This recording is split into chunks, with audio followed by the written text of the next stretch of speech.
میں آپ کو بتاؤں کہ پیشنٹس کے جو فیملی ممبرز ہیں ان کو عادت پڑی ہوتی ہے شروع سے خود ہی فیصلے کرنے کی، چاہے ان سے نقصان پہنچے، اور جب ان کو کوئی بات سمجھائی جاتی ہے تو وہ ساری بات سمجھ کے بھی عام طور پر یہی کہتے ہیں کہ اچھا ابھی تو ہمارا یہ خیال ہے کہ ایسے کرنا چاہیے، تو ہم کہتے ہیں ایسے کر کے دیکھ لیجئے، کیونکہ ہم انفورس نہیں کر سکتے، سجیسٹ کر سکتے ہیں۔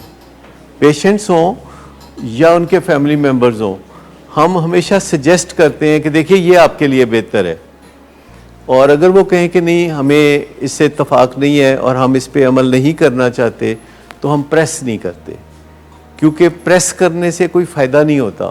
جب تجربے میں سے گزرتے ہیں پیرنٹس اور پیشنٹس، تو پھر وہ خود بخود اصلاح کی راہ کی طرف چل پڑتے ہیں، اور ہمیں صبر سے اس کا انتظار رہتا ہے، لیکن ہم کہہ ضرور دیتے ہیں، لیکن بعد میں جب ہم کہتے ہیں ہم نے تو آپ کو کہا تھا، کہتے ہیں آپ نے زور نہیں دیا تھا۔ ہم نے کہا کہ زور دینا ضروری نہیں تھا، ہم نے تو سیریسلی آپ کو کہا تھا کہ this needs to be done، یہ کرنے کی ضرورت ہے۔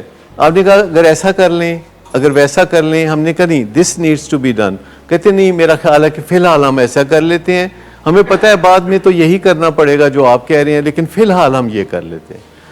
فیملی ویل انفارمڈ اسی صورت میں ہوگی نا جب انہیں کہا جائے کہ دیکھیں یہ انفارمیشن ہے اور یہ ایکشن ہے جو کہ کرنے کی ضرورت ہے، اور فیملی کہتی ہے کہ نہیں ابھی یہ ایکشن نہ کریں، تو ہم کیا کریں؟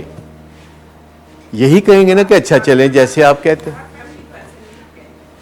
زیادہ تر فیملی کو لانگ ٹائم کا ایکسپیرینس ہوتا ہے اپنے مریض کے معاملات کو ہینڈل کرنے کا، کیونکہ انہوں نے 10 سال 12 سال اپنے مریض کے معاملات کو تنہا ہینڈل کیا ہوتا ہے، اور یہ ان کی عادت کا حصہ بن جاتا ہے۔ پھر جب وہ ہمیں ہائر کر بھی لیتے ہیں، جیسے کئی لوگ ڈرائیور رکھ کے اس کو پچھلی سیٹ پہ بٹھا کے گاڑی خود چلاتے رہتے ہیں، آپ جانتے ہیں ایسے لوگوں کو؟ بہت سارے لوگ ایسے کرتے ہیں کہ ڈرائیور رکھا ہوا ہے پر گاڑی خود چلانی ہے ڈرائیور نو پیچھے بٹھا کے، اور کئی دفعہ ڈرائیور نو غلط فہمی ہو جاتی ہے کہ پتہ نہیں باس میں ہے، وہاں ہو ہی سکتا ہے نا۔ تو کئی دفعہ ایسی غلطی ہمیں بھی لگنے لگتی ہے کہ پتہ نہیں ہم باس ہیں، یا ہم جو کہیں گے وہ مانا جائے گا، اور ہم زور دینے لگتے ہیں، تو پھر لوگ گھر میں کہتے ہیں کمبل ہی ہو گئے نہیں ویلنگ ویز والے تھے۔ کبھی کبھی ہوتا ہے نا گھروں میں ایسے کہتے ہیں، لیکن میں آپ کو بتاؤں کہ جب آپ سو بھی رہے ہوتے ہیں، جب آپ جاگ بھی رہے ہوتے ہیں، جب آپ کام کاج بھی کر رہے ہوتے ہیں، تو ایک دفعہ ہماری ذمہ داری کسی بچے کے حوالے سے آ جاتی ہے، تو ہم آپس میں صلاح مشورے کر رہے ہوتے ہیں، میسیجز کر کے بتا رہے ہوتے ہیں کہ فلاں کا یہ معاملہ ہے اور فلاں کا یہ معاملہ ہے، تو کیا کرنا ہے تو کیا نہیں کرنا۔ تو یہ کاؤنسلرز کے درمیان ایک سرکولر ٹاک چل رہی ہوتی ہے، لیکن جو ایتھکس ہیں وہ یہی کہتے ہیں کہ ہم سجیسٹ کر دیں، ہم دہرا دیں، لیکن ہم بہت زیادہ اگر زور دیں گے تو اس سے کوئی بہتری نہیں نکلتی، تعلقات کی خرابی نکلتی ہے۔ ہم کہتے ہیں چلیں ٹھیک ہے یہ کر کے دیکھ لیتے ہیں، لیکن اس میں بعض اوقات نقصانات بھی ہو جاتے ہیں۔ کئی دفعہ ہم کہتے ہیں کہ دیکھیں نقصان ہو جائے گا، نہ کریں اس طرح۔ تو اوور دا پیریڈ 43 ایئرز ہو گئے ہیں ایک کام کرتے ہوئے، تو لامحالہ day in and day out آپ ایک ہی چیز کو ڈیل کرتے ہیں، تو تجربہ بھی آپ کو بہت کچھ سکھاتا ہے، پھر دنیا باڈی آف نالج بڑھ رہی ہوتی ہے تو اس سے بڑا فرق پڑتا ہے۔ تو میں بنیادی طور پر یہی صلاح دوں گا کہ آپ کے سوال ذہن میں ہو تو ضرور پوچھیں، اور اگر آپ مشورہ قبول کر لیں تو یہ زیادہ اچھا ہے۔ تجربے میں سے گزرنا چاہتے ہیں تو چلیں، وہ بھی ایک رستہ ہے، تجربے میں سے بھی گزر جائیں۔ لیکن جو باٹم لائن ہے، جو آج کا پیغام ہے، وہ صرف ایک سمپل سی بات ہے کہ یہ جو فن لونگ ایلیمنٹ ہے نا آپ کے اندر، اس پہ نظر ثانی کر دیں۔ میں نہیں کہہ رہا فن لونگ چھوڑ دیں، ساتھ اس کے اپوزٹ کو، اس کے جوڑے کو ساتھ ملا لیں، اور جو فن ہے اس کا جوڑا کیا ہے؟